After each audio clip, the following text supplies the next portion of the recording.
दोस्तों नमस्कार, मैं उपेंद्र यादव। दोस्तों एक बार फिर आपके बीच में मैं लाइव आया हूं कुछ विशेष मुद्दों को लेकर। वैसे आपने देखा होगा वर्तमान में कोरोना का कहर, इसके साथ राजनीति की उठक पटक। हालांकि बेरोजगारों को राजनीति से ज्यादा मतलब नहीं है, बेरोजगारों को रोजगार से मतलब है, उनकी भर्तियों से मतलब है। समय पे भर्तियां निकले, समय पे भर्तियां पूरी हो, सिस्टम में सुधार हो, गलती करने वाले अधिकारी के खिलाफ कार्रवाई और बाहर राज्य का कोटा कम हो। तमाम इश्यू को लेकर हम लगातार संघर्ष कर रहे थे। हालांकि इसमें हम किसी के प्रति बयान देंगे तो कहीं ना कहीं एक छोटा सा बयान हम सब बेरोजगारों को नुकसान पहुंचा सकता है। इसलिए हम लोग तो ये चाहते हैं कि स्थिति स्पष्ट हो, सरकार स्थिर हो, क्योंकि जब सरकार सही ढंग से चल पाएगी, मैं किसी पार्टी विशेष का पक्ष नहीं ले रहा, सही ढंग से सरकारें चल पाएगी तभी सही ढंग से विकास हो पाएगा और तभी लोगों की समस्याओं का हल हो पाएगा। आज हर युवा, हर व्यक्ति ये चिंतित है कि क्या होगा, क्या चल पाएगी, क्या सरकार नहीं रहेगी, क्या होगा। अनेक सवाल उनके मस्तिष्क में घूमते हैं। साथ में उन युवा बेरोजगारों के दिमाग में सवाल घूमते हैं कि हमारी भर्तियों का क्या होगा। दोस्तों नोट की है कई लोगों के, मैं सोशल मीडिया पे एक चीज देखता हूं कि उपेंद्र यादव चुप क्यों है, खामोश क्यों है, क्यों नहीं बोलता। लेकिन दोस्तों आप मुझे एक चीज का जवाब दीजिए, कोरोना महामारी के साथ साथ पूरे सरकार के मंत्री, मुख्यमंत्री जी और पूरी सरकार एक होटल में है और अब सरकार के जो मुखिया है, माननीय मुख्यमंत्री जी और मंत्री जी, सब लोग अपनी सरकार को बचाने में लगे हुए हैं। आप बताओ किसके सामने जाके आपकी मांग रखें। धरना प्रदर्शन कर सकते हैं क्या? 144 धारा लगी हुई है, जो आरपीसी लापरवाही कर रही है ना, उसकी लापरवाही हम 2 मिनट में मिटा देते और ताला ठोक देते, लेकिन मजबूरी है, नहीं जा सकते। 144 प्लस कोरोना है। सोशल मीडिया पे बात करना आसान है, लेकिन धरातल पे काम करना बड़ी मुश्किल है। उपेंद्र यादव नहीं है जो कोरोना में भी घर से बाहर निकलकर हर व्यक्ति की सहायता के लिए सदैव तत्पर रहता, भागता है। स्थिति यह है कि मैं पोस्ट डालने से भी कतराने लग गया, क्योंकि कोई एक भर्ती, क्योंकि एक बार में एक भर्ती का ही काम हो पाता है। जैसे मैं सीएम हो गया, मेरे पास कुछ लोग आए, उनको ले गया, उनकी बात कराई, वो भी डालता हूँ। इसमें ये हुआ तो नीचे कमेंट आते, मैं आपकी समस्याएं समझता हूँ। मैंने बार बार स्पष्ट कहा है, एलडीसी भर्ती 2018 जो 587 पद कम किए गए हैं वो वहां मौजूद है, मुख्यमंत्री जी को अवगत करवाया, सीएम सचिव साहब ने स्पष्ट कह दिया। एनम और जीनम भर्ती 2018, नर्सिंग भर्ती 2013 नर्सिंग भर्ती की बात करूं जो एनम बहन है और जीनम जो साथी है। इसके अलावा पंचायत राज एलडीसी भर्ती 10,029 पद, ये कुछ मामले हैं। इसके अलावा रीड शिक्षक भर्ती 2018 की एक और सूची जो हाईकोर्ट ने निर्णय दिया, ये कुछ मामले हैं। इसमें माननीय मुख्यमंत्री जी को निर्णय लेना है। मुख्यमंत्री जी से समय मांगा गया था, लेकिन जो राजनीतिक उठापटक के कारण वो पहले से व्यस्त थे, वो टाइम नहीं दे पाए। लेकिन जैसे ही सामान्य स्थिति होगी उसके बाद मुलाकात होगी, तो ये मुलाकात के बाद ही इन समस्याओं का निस्तारण होगा। जून भर्तियों का मैं नाम ले रहा हूँ। मैं किसी की पोस्ट डालता हूँ, आपकी पीड़ा इसमें देखता हूँ, नाम नहीं लेता या मेरे एजेंडे में वो शामिल नहीं होता, ज्ञापन में शामिल नहीं होता, तो आप कहते हो आप भूल गए, हमारा नाम नहीं ले रहा। मैं इसलिए भूला नहीं हूं, मैं इंतजार कर रहा हूँ माननीय मुख्यमंत्री जी से मुलाकात का। मुझे वो उनके अलावा आपका मामला नहीं करेगा, इसमें फाइनल निर्णय माननीय मुख्यमंत्री जी को लेना। आप चाहे किसी मंत्री के पास जाए, किसी सचिव के पास जाए, इसका अंतिम निर्णय माननीय मुख्यमंत्री जी को लेना है। इसलिए मुझे याद है इलेक्शन के सबके लेटर तैयार है, जिस दिन मुलाकात होगी तो इनको मैं मजबूती से रखूंगा, हो सके तो इनके अभ्यर्थियों को साथ और लेके जाऊंगा। इसलिए थोड़ा संयम बनाए रखें। इन 3-4 भर्तियों को मैंने नाम लिया है। दोस्तों वरिष्ठ अध्यापक का एक मामला है, मैं तमाम का इश्यू को लेकर चर्चा करूंगा, काफी लोग जुड़ेंगे। शायद लास्ट जो समय होगा मेरा एंड का, उस समय मैं कुछ सवालों का जवाब भी दूंगा। लेकिन एक सवाल यही है कि वरिष्ठ अध्यापक भर्ती 2018 की बात कर रहा था, उससे पहले मैं कुछ बात मुझे और याद आ गई कि सिस्टम इतना गंदा है। आप सोचिए, मेरे पास आप 5 मांगे लेके आओगे, मैं आपकी 2 मांग कर दूंगा।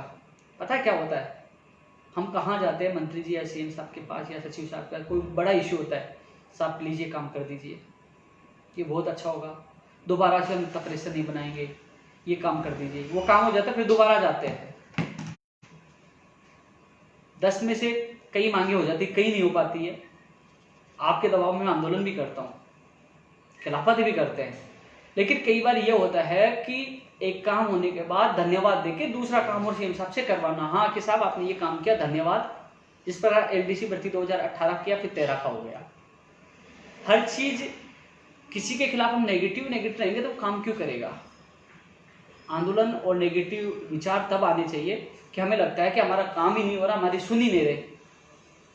मैंने कल वरिष्ठ अध्यापक भर्ती 2018 के लिए संयुक्त सचिव साहब को शिवम फोन किया, साहब ये समस्या है, तारीख पे तारीख बढ़ा रही, ये कई समस्या है, एक सर्विसमैन का भी समस्या। आज वहीं से रिटर्न कॉल आके उन्होंने बताया कि आपकी समस्या का निस्तारण कर दिया, आरपीएससी के अधिकारियों को कह दिया कि जल्द से जल्द एक सर्विसमैन का रिजल्ट निकाला जाए, उनके भी काउंसलिंग करवाई जाए, और उधर वो तारीख नहीं बढ़ाए। लेकिन न्यायालय से जो आज फैसला आया, मीडिया में चला, सोशल मीडिया में चला, लेकिन जो मैंने एक वीडियो डाला था उसमें थोड़ी सी मैंने गलती कर दी जल्दबाजी में, उसके लिए मैं क्षमा चाहता हूं। इतनी भी बड़ी गलती नहीं थी, मैं आपको बता दूं।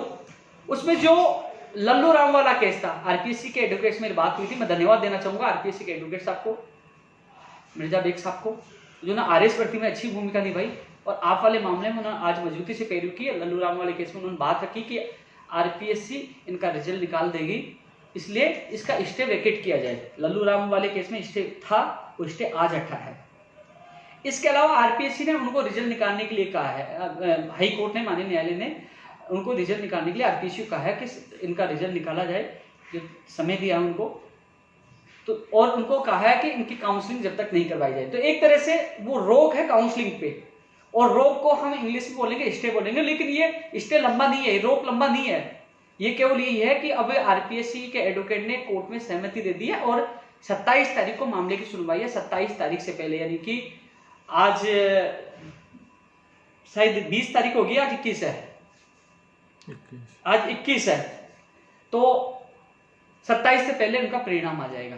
हालांकि सुबह मैंने ट्वीट किया था, सीएम सचिव, संयुक्त सचिव साहब का फोन आया था, बोला आरपीएससी को हमने बोल दिया, तो मैं ट्वीट में ज्यादा, आप जानते, ज्यादा भाषा लिख नहीं सकते, लिमिट शब्द होते हैं, तो मैंने लिखा था आरपीएससी और बीकानेर के अधिकारियों से बात होगी। बीकानेर के अधिकारियों से बात थी, वो तारीख नहीं बढ़ाई, आरपीएससी अधिकारी से बात थी कि इस समस्या हल किया जाए, मैंने ट्वीट कर दिया था। और उसके बाद जो सुनवाई हुई, आरपीएससी के एडवोकेट ने भी वहां बात रख दी थी लल्लू राम केस में कि हम लोग इनका रिजल्ट निकालने के लिए एग्री हैं। तो उसके बाद वो स्टे भी हटा है। इसलिए केवल काउंसलिंग को इसलिए रोका गया है कि मान लीजिए काउंसलिंग पहले करा देते हैं, जो एक्स सर्विसमैन है जिनको आप उनका रिजल्ट निकाल रहे हैं, तो उनको इच्छित स्थानीय मंडल उनको नहीं मिलेगा, इसलिए कहा है कि पहले इनको रिजल्ट निकालिए, इनको शामिल काउंसलिंग में करिए।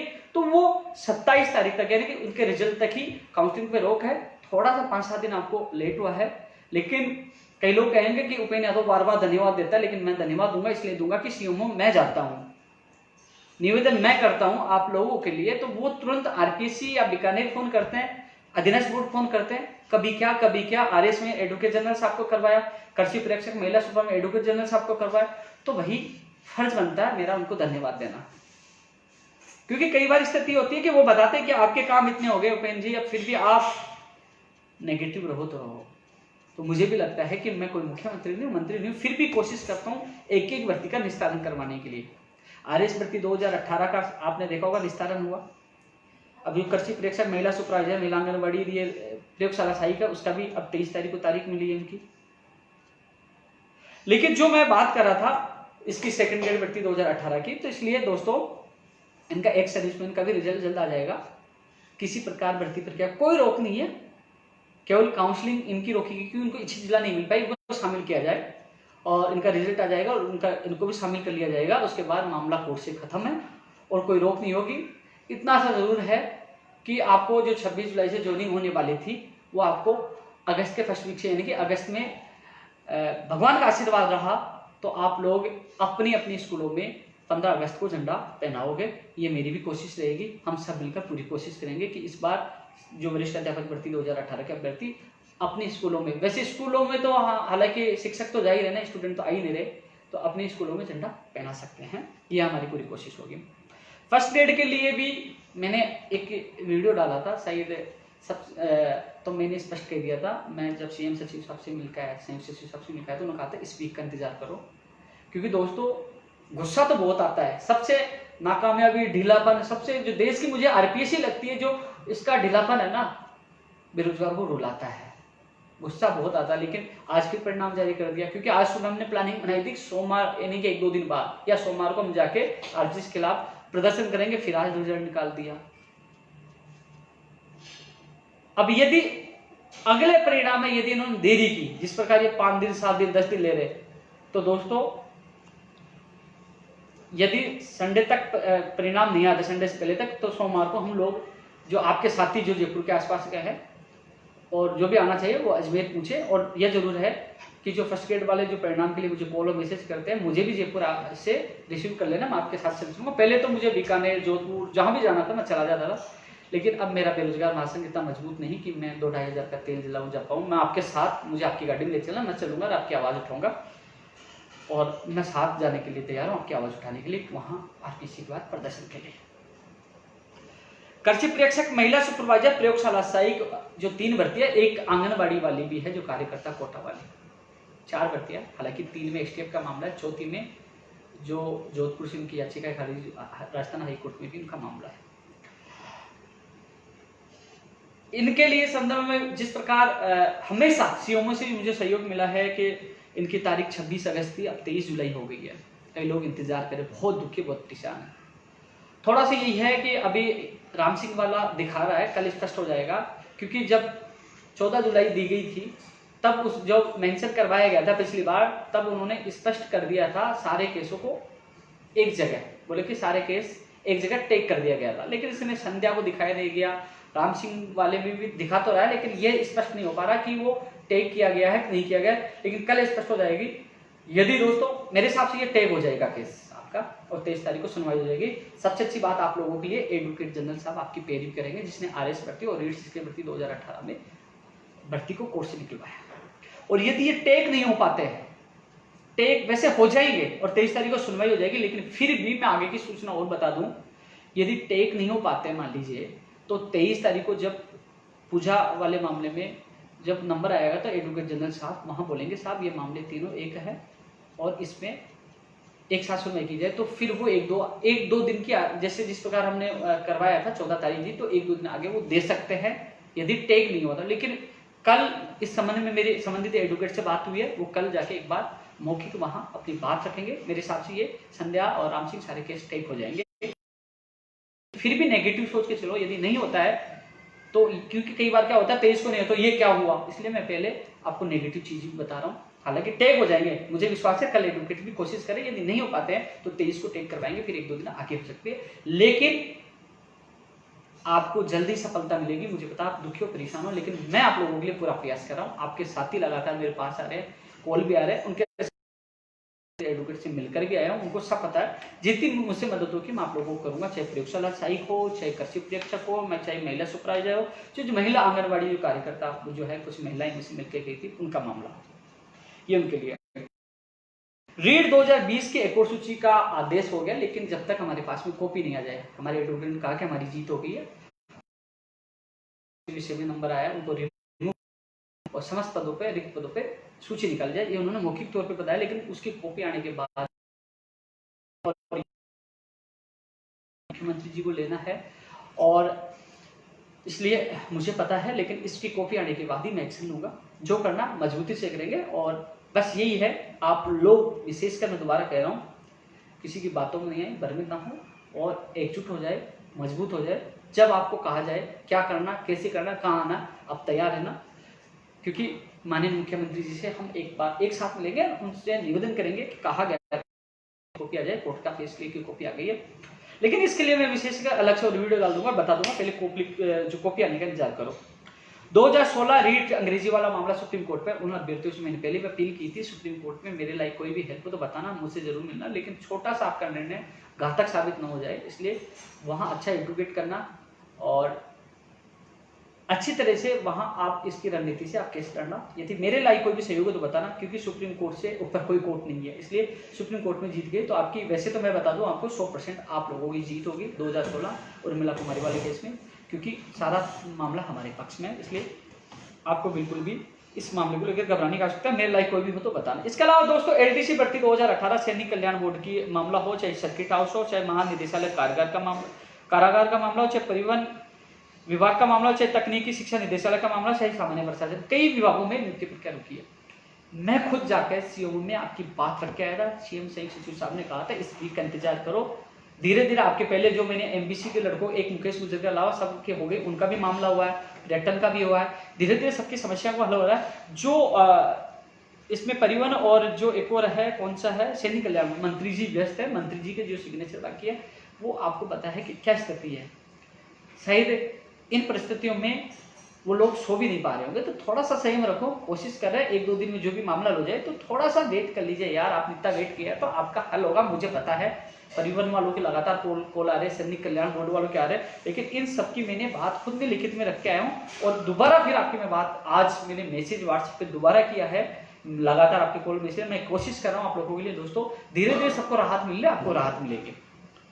एएन भर्ती 2018 में भी लिखित में देके आया था, इसमें वही आरएस वाला जो रूल्स वाला मामला है वही इसमें चल रहा है। उन्होंने यही कहा था, अभी जब मैं 2 दिन पहले सीएम संयुक्त सचिव साहब से मिल के आया तो मैंने फिर याद दिलाया था, बोले कि हमने यहाँ से लिखित में विभाग, संबंधित विभाग को भेज दिया था, कार्य विभाग को भेज दिया था, आरपीसी को भेज दिया था, अब उसमें अग्रिम कार्रवाई कर रहे। तो दोस्तों एएन भर्ती 2018 का मुख्य परिणाम तो मुझे याद है, मैंने बात की है। एनटीटी के अभी दस्तावेज जो डेटा है ना, अभी तक अधीनस्थ बोर्ड में नहीं पूछे, जब पूछेंगे उसके बाद 5-10 दिन बाद ही परिणाम आएगा। अभी तक अधीनस्थ बोर्ड में अभी आज तक की रिपोर्ट। रीट 2020 को लेकर काफी लोगों के कॉल और मैसेज आते हैं, रीट 2020 को लेकर। अब लोग कहते हैं रीट 2020 को लेकर उपेंद्र यादव भूल गया, खामोशी क्यों है, चुप्पी क्यों है। स्थिति यह होती है भाई, इस मेरे देखना, घर बैठे हम मुर्दाबाद भी बोल सकते हैं, कुछ भी कर सकते हैं। मैंने तो ऐसे भी आंदोलन देखे, आंदोलन के हंगामा हुआ कि भाई ये होगा, पुलिस का लाठीचार्ज हुआ, पीछे घूम के देखा कोई नहीं देखा, उपेंद्र यादव जेल जाता देखा, फिर भी हार नहीं मानी, हर व्यक्ति के लिए लड़ा, आगे भी लड़ूंगा। लेकिन परिस्थिति क्या यही है कि हम लोग विसंगतियों में सुधार चाहते हैं कि ये कमियां कम हो, वेटेज खत्म हो, वो सामान्य ज्ञान जुड़े, फर्जी डिग्रियां को अलाउ नहीं किया जाए, और ये सारे मांगे हम रखे, कॉमर्स वालों को शामिल किया जाए, और साथ में ये कहें कि हम दादागिरी करें। दोनों चीजें नहीं हो सकती।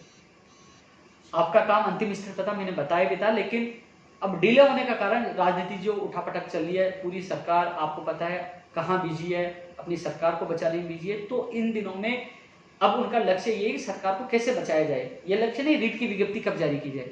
मैंने आज भी बात रखी थी, उन्होंने कहा थोड़ा सा तो आपको इंतजार करना होगा। मान लीजिए किसी के परिवार में कोई भी घटना होती है, पूरा परिवार चिंतित और दुखी होता है, उनको खाना भी नहीं पाता। अब जिस प्रकार मैं किसी पार्टी का पक्ष नहीं ले रहा, जिनके साथ घटना हुई वो भी दुखी है, किसी के साथ हुआ गलत हुआ तो वो अपने परिवार को बचाने में लगे हुए हैं। मेरे दिल में क्या है मैं जानता हूं, मैं भी युवा हूं, युवा मेरी सोच है, लेकिन मेरा एक छोटा सा स्टेटमेंट, मैं कोई राजनेता नहीं हूं कि मुझे किसका पक्ष लेना किसका नहीं लेना।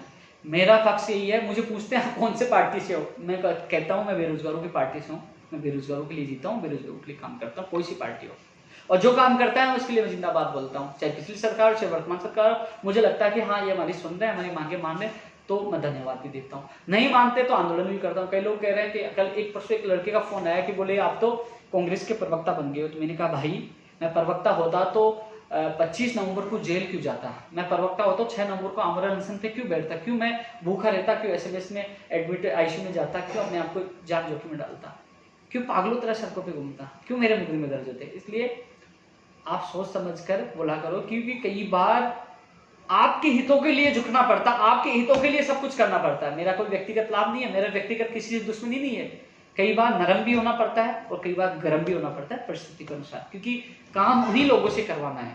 जब उन्हीं लोगों से काम करवाना पड़ता है तो भैया आंख भी दिखाना हमारे लिए नुकसानदायक है। और जब काम नहीं होता, आप बताओ मैं कहाँ कमजोर पड़ता हूँ? जब काम नहीं होता सबसे पहले मैं ही आता हूँ आप लोगों के लिए, सड़कों पे आना, लाठियाँ खाना, अनशन करना नहीं करता हूँ।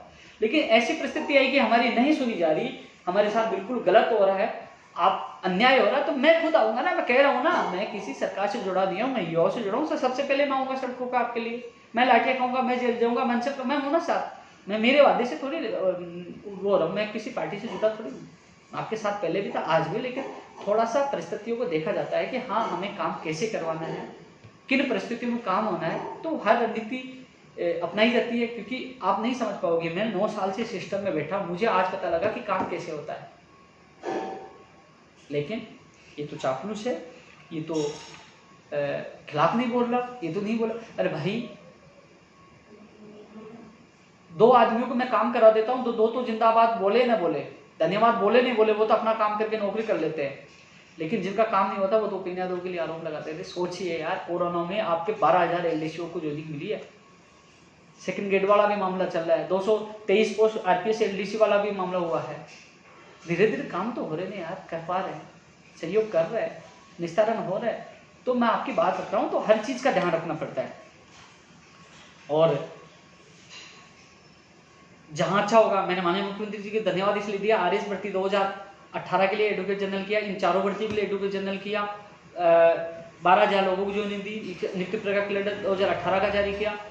जहाँ विसंगतियां, रीट की विसंगतियां दूर कर, जहां जहां यार वो समस्या काल कर रहा था, हमारा फर्ज बनता है यार धन्यवाद देना, आपको भी देना चाहिए। और जहां नहीं लगता है कि हमारे साथ गलत हो रहा तो विरोध करना चाहिए, मैं भी करूंगा और आपको करना चाहिए। लेकिन अभी परिस्थितियां सही नहीं है, कोरोना चल रहा है और सरकार खुद संकट में, तो ऐसी परिस्थिति में हम भी इनको संकट में डालें, हम भी उल्टा बोले तो अच्छा नहीं लगता।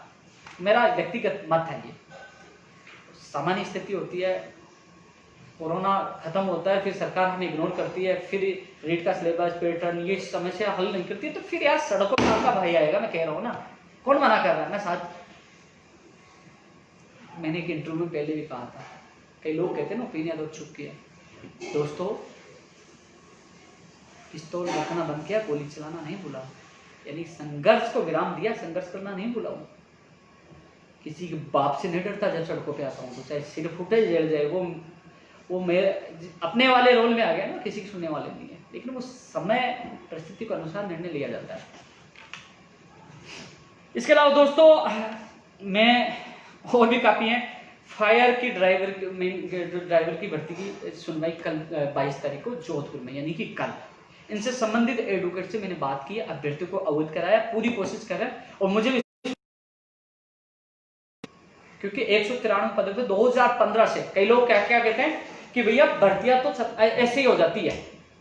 भैया 2015 से कोर्ट में अटकी पड़ी है, बेचारे भटक रहे थे। अभी इनका जवाब विभाग से दिलवाया, विभाग ने जवाब दिया है, इनके सभी एडवोकेट से बात की है कि वो खड़े। और अब मुझे लगता है कि इनका निस्तारण शायद भगवान के आशीर्वाद रहा तो कल हो जाएगा। कई बार क्या होता है, कोर्ट में जज साहब नहीं सुने, आगे कर देते, उसमें एडवोकेट की, सरकार की ओपिनियन गलती नहीं होती है। गलती तब होती है कि हम मेहनत करें, सरकार ज्ञापन दे, उसके बाद वहाँ एडवोकेट नहीं जाए, वो तारीख ले, तब गलती हो। अब उसमें एडवोकेट भी जा रहा है, जवाब भी आ गया है, सामने वाला एडवोकेट भी आया, सामने वाले से बात हो गई, तो अब ऐसे में कल फैसला हो सकता है। सबकी तरह से तैयारी पूरी है। फाइल 2015 ड्राइवर के लिए सोचना है। वरिष्ठ अध्यापक भर्ती परीक्षा संस्कृत विभाग वाले भैया, इसमें मंत्री जी वह हैं, मंत्री जी से एक बार अधिकारियों की मीटिंग होनी है। हालांकि सीएमओ से इसके लिए लेटर चला गया है कि इसकी भर्ती प्रक्रिया शुरू करवाई जाए। वरिष्ठ अध्यापक भर्ती 2018 संस्कृत विभाग, ये बात मैंने रखी है। स्टेनोग्राफर के भी काफी लोगों के मुझे पता है मैसेज आ रहे होंगे। दोस्तों, स्टेनोग्राफर के लिए क्या है कि अभी अटेंडेंस बोर्ड में जो चेयरमैन साहब कभी कभी आते हैं, अधिकतर शुक्रवार को आते हैं, मेरे सुनने में आया, तो शायद शुक्रवार को, कल परसों भी हो जाए, कल परसों की संभावना कम है, हो भी जाए, लेकिन शुक्रवार को आपका आदेश जारी हो सकता है। किसके लिए? कि आवेदन प्रक्रिया के लिए। मैंने पहले भी कहा कि आपकी आवेदन प्रक्रिया शुरू होगी, और शुक्रवार को नहीं हुआ, मान लीजिए नहीं आए, तो अगले वीक में होगा। क्योंकि कई लोग कहेंगे यार आप तो अगले वीक भैया, हम तो प्रयास कर सकते हैं। यानी कि मैं सीएम सचिव साहब से लिख के, मैं लिखित में ले जाता हूँ, जिस प्रकार मैं लिखित में बोल रहा हूँ ना, जब सीएम में जाता हूँ तो सबको मैं लेके जाता हूँ, बताता हूँ साहब इसमें ये अटका पड़ा, इसमें ये अटका पड़ा, सारी चीज़ उनको याद दिलाता हूँ और उनको ज्ञापन सौंप के आता हूँ। तो स्टेनोग्राफर वालों के लिए यही है कि या तो शुक्रवार तक, कल परसों की संभावना कम हो भी जाए, लेकिन कल परसों 1-2 दिन की संभावना कम है, या तो शुक्रवार को या नेक्स्ट वीक में ही आपके आदेश जारी होंगे और डीएफएल इसके फॉर्म होंगे। सूचना सहायक भर्ती 2013 के लिए भैया सीएम संयुक्त सचिव साहब ने साफ मना कर दिया कि इसकी वेटिंग नहीं आएगी। जो लोग उनके पास आए थे, मैं उनकी बात रख चुका हूँ। फिर भी मैं कोशिश करूँगा, सीएम साहब से मिलकर, सचिव साहब ने तो मना कर दिया। जूनियर अकाउंटेंट वाले मामले में जो कोर्ट का मामला था, उन लोगों को मैंने समझा दिया था क्या कैसे करना है, पूरी चीज़ मैंने उनको समझा दी थी। अब आ रही है जो नई भर्ती, चाहे जूनियर अकाउंटेंट की है, जो 124 पद थे तहसील लेखाकार के, और ग्राम सेवक है। ऊर्जा विभाग में जो भर्ती है, ऊर्जा विभाग में मैं खुद BD कल्ला जी से मिल के आया था, लेकिन जो चल रहा है घटनाक्रम से, इसलिए सारी भर्तियां, जो नई भर्तियां, थोड़े दिन तो आपको बोलना पड़ेगा, आएगी ये भर्तियां। ऊर्जा विभाग, जो बिजली विभाग में चाहे JVNL की भर्ती हो, चाहे ग्राम सेवक की हो, चाहे आपकी और भी भर्ती हो, वनरक्षक, मनपाल, और भी भर्तियां, वो भी आएंगी। थोड़ा सा समय लगेगा, कोशिश करें आपकी विज्ञप्ति जल्द से जल्द जारी हो। मोटर वाहन उप निरीक्षक वाली भी उलझी पड़ी है, तो थोड़ा सा इसमें समय लगेगा। थोड़ा सा सरकार स्थिर होगी तो इनकी विज्ञप्तियां भी आएंगी, मैं भी आपका साथ दूंगा। मैंने कई बार लेटर भी लिखा है, BD कल्ला जी से मैं खुद मिल के आया हूँ, CM साहब को भी लेटर लिखा है। इसमें भर्तियाँ थोड़ा सा समय लगेगा मेरे हिसाब से। इनमें भर्तियाँ अगस्त, सितंबर या अक्टूबर तक इनमें भर्तियाँ आ जानी चाहिए। कनिष्ठ अनुदेशक में जो प्रोविजनल में रखा गया है, कई लोग मेरे पास आए थे, उनके अभ्यर्थियों को, मैं लाइव में झूठ नहीं बोलता, इनसे संबंधित अभ्यर्थियों को मैं एक बार CMO में उनकी मीटिंग करवाई थी। इसके बाद जब मैं गया था, इनका ज्ञापन मैं लिख के देख के आया था। इसमें लेटर जारी हुआ, संबंधित विभाग को जो सत्यापन करवाए थे उनको वापस लेटर भेजा गया है कि इन लोगों की जो समस्या है उनका निस्तारण करवाया जाए विज्ञप्ति के अनुसार, और इस वृत्ति को पूरी की जाए। ये बात भी मैंने रखी है। अब इसमें अधिकतर चीज़ें तो मैंने आप लोगों की बात रख दी है। कई बार भूल जाता हूँ तो लोग गालियाँ देते हैं, लेकिन क्या करें, मजबूरी है हर व्यक्ति की बात। क्योंकि MLA मंत्री को तो दो मत, उपेन्द्र यादव को जरूर दे लेना, जो आपके लिए 24 घंटे कोरोना में तैयार रहता है। मैंने आप लोगों की बात, फिर भी चलो अब मैं देख लेता हूँ किनके सवाल। एनम का भी आया। एनम जो बहने हैं, मैंने कहा मुख्यमंत्री से लेवल का ही मामला है, और मुख्यमंत्री से मुलाकात होगी तभी कुछ हो पाएगा। रीट 2020 वाला भी आपको बता दूं, मैंने सबसे पहले रीट 2020 के लिए कहा था कि 2 सितंबर को एग्जाम नहीं होगी। सबसे पहले मैंने कहा था, सबने क्या कहा था, झूठ बोल रहा है, 2 सितंबर की, पता लग गया ना। और आज फिर कह दूं कि सितंबर, अक्टूबर, नवंबर तक नहीं होगी, दिसंबर, जनवरी, फरवरी को हो सकती है, यानी कि अक्टूबर तक तो नहीं होगी, नवंबर एंड में हो जाए, दिसंबर या जनवरी फरवरी तक जा सकता है, क्योंकि कोरोना आप देखो लगातार बढ़ रहे हैं। और शिक्षा मंत्री जी का बयान था कम से कम 3 महीने तो चाहिए। जुलाई जा चुकी है, अगस्त, सितंबर, अक्टूबर जा चुका है, फिर नवंबर, दिसंबर, जनवरी, फरवरी में आप खुद सोच लीजिए। तो अक्टूबर तक तो आपकी एग्जाम नहीं होने वाली, उसके बाद ही होगी, और वो भी कोरोना की स्थिति को देखकर। और 2 एग्जाम वाला जो पैटर्न वाला जो मामला था वो अभी CMO में फाइल गई हुई थी। अब आपको देख रहे क्या स्थिति है, इसमें जो भी निर्णय होगा आपके सबके हित में मैंने बात रखी है, आपके हित में होगा। और जो चीज़ें थी पैटर्न से समझ, जो व्यक्तिगत बात थी मैंने आपको पहले वीडियो बता दी, उसको रिपीट करने का कोई फायदा नहीं है। एक इशू चल रहा था BSTC और B.Ed वाला, कई लोग मुझे कमेंट भी कर रहे हैं आप किसके साथ हो। मैं CMO में आप लोगों की बात भी रख के आया हूँ कि भर्ती कोर्ट में नट के, क्योंकि दोस्तों कई बार क्या होता है कि जब 31 जुलाई 2011 को पहला RTET हुआ, वो पात्रता परीक्षा थी, उसमें क्या हुआ कि B.Ed वालों को भी फर्स्ट लेवल RTET में शामिल कर लिया गया था। उन्होंने RTET की एग्जाम दे दी थी, और RTET का सर्टिफिकेट भी दे दिया था।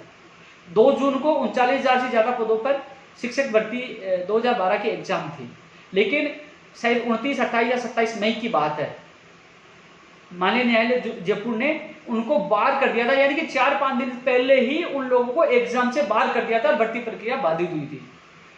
तो ये बार बार भर्ती रुकना, क्योंकि 31 जा रहा है, चाहे B.Ed वालों को मिले चाहे STC वालों को मिले, भर्ती रुकेगी तो किसको नुकसान होगा, आप लोगों को।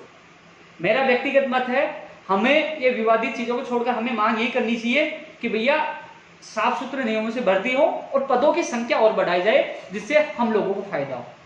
अब उन्होंने CMO की तरफ से अधिकारियों ने स्पष्ट कहा है कि हम दोबारा से परीक्षण करवा रहे हैं, यदि जो NCT के नियम में बदलाव हुआ है, यदि उसमें स्पष्ट लिखा गया है कि इनको लिया जाए तो हम इनको लेंगे, और यदि उन्होंने राज्य सरकार पे छोड़ा है तो हमें इनको राहत देना है तो उनको राहत देंगे।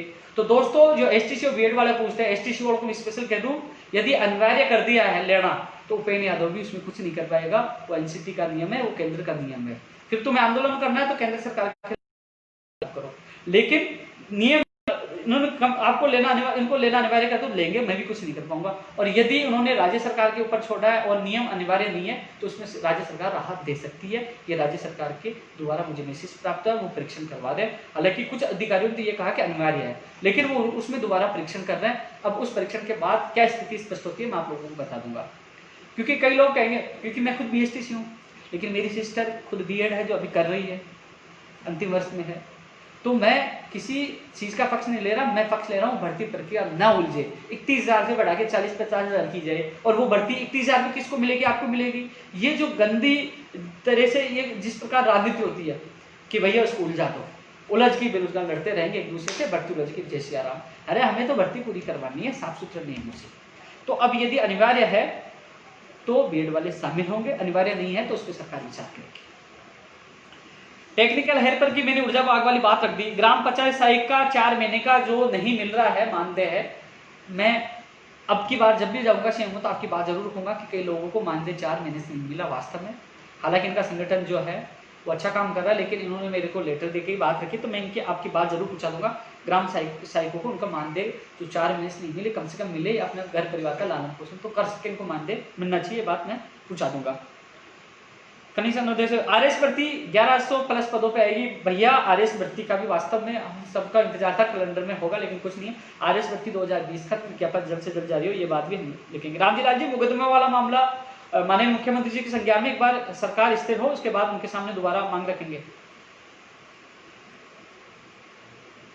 अंतेश मीणा जी पंचायत राज LDC भर्ती 10,029 जो पद है माननीय मुख्यमंत्री जी को लेना, भूला नहीं, मुझे याद है, मैंने पहले ऊपर बोल चुका हूँ, लास्ट जुड़े हो, बाद में जुड़े हो ना। हॉस्टल वार्डन 2016, एक बार मंत्री जी तो हॉस्पिटल में एक बार आने दो, या दूसरा मंत्री जो बनता है उनके पास अपन चलेंगे, एक बार थोड़ी सी स्थिति सामान्य होने दो। हाँ विज्ञप्ति तो जारी हो, विज्ञप्ति तो जारी हो, लेकिन उस समय मंत्री जी का भी बयान आया था, मैं CM को खुद मिल के आया था रीड 2020 के लिए, उन्होंने कहा कि मुख्यमंत्री जी से फाइनल चर्चा शिक्षा मंत्री जी को नहीं है, जो पैटर्न फाइनल होना उसके बाद। जो घटनाक्रम आपने देखा होगा कई दिनों से, तो होटल के अंदर मंत्री MLA और माननीय मुख्यमंत्री जी हैं, तो ऐसे में आप कैसे सोच रहे हो कि रीट की विज्ञप्ति जारी हो जाएगी, वो वहां से उनको राहत मिलेगी या उसके बाद ही रीट की विज्ञप्ति और पैटर्न पे फाइनल हो पाएगा। तब तक तो हमें इंतजार करना पड़ेगा, चाहे कितना ही चिल्लाओ, कितना ही प्रदर्शन करो, मैं भी चिल्लाऊंगा जोर जोर के आपके साथ, लेकिन वो जो हमारी आवाज सुनने वाली होटल में, तो कौन अपनी सुनेगा।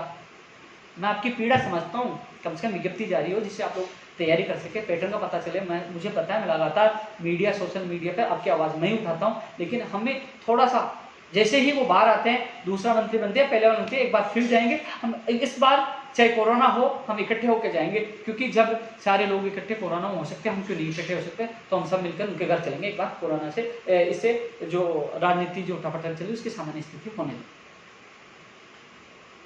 स्टेनोग्राफर के लिए मैंने बता दिया है, नहीं कोई स्टे नहीं है रोहन सिंह, केवल वो उनकी काउंसलिंग पे रोक रखी है, उनको शामिल करने के बाद काउंसलिंग होगी। 27 तारीख को सुनवाई, 27 तारीख को सारी स्थिति स्पष्ट हो जाएगी, सेकंड ग्रेड 2018 की।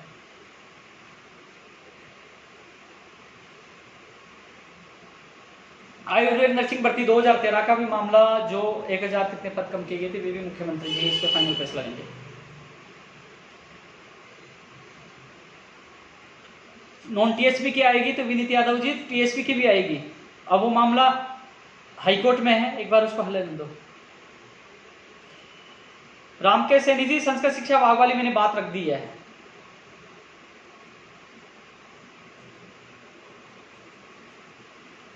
संदीप कुमार जी NOGNM की मैं स्पष्ट दोबारा कह रहा हूं, इसमें माननीय मुख्यमंत्री जी को फैसला लेना है, एक बार उनसे मुलाकात होगी, तब तक हमें संयम बना के रखना है। मुझे आपका दर्द पता है, उन बहनों के आंसू पता है, मैं इंतजार कर रहा हूं माननीय मुख्यमंत्री जी की मुलाकात का।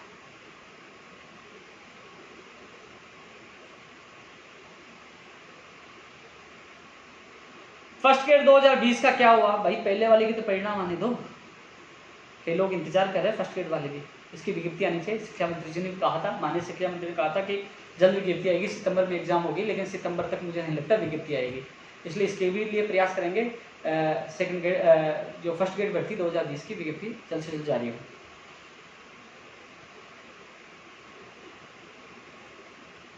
गौरी शंकर जी आंगनवाड़ी महिला कोटा प्रेक्षक वाली भर्ती वाले मामले में मुझे आपका ज्ञापन प्राप्त हो गया, मैंने व्हाट्सएप कर दिया था, उनको फोन पे सुबह अवगत करा दिया। मैं रोज रोज CM में नहीं जा सकता, लेकिन इस बार जाऊंगा तो मैं आपकी बात मजबूती से रखूंगा। संबंधित एडवोकेट से भी मैं मिल के आऊंगा, जो आपका मामला जयपुर हाईकोर्ट में चल रहा है, जो सैनी जी इसमें सरकार के AAG, उनसे मैं फोन पे बात नहीं हो पाई, लेकिन मैं उनसे मिलकर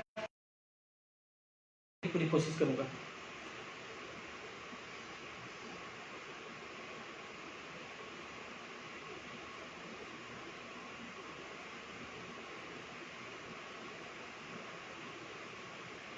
शायद मुझे लगता है कि जो मेरे पास कमेंट मुझे प्राप्त हो रहे हैं उनके अधिकतर के मैंने जवाब दे दिए हैं। और आप सभी से ये कहना चाहूँगा कि दोस्तों प्लीज़,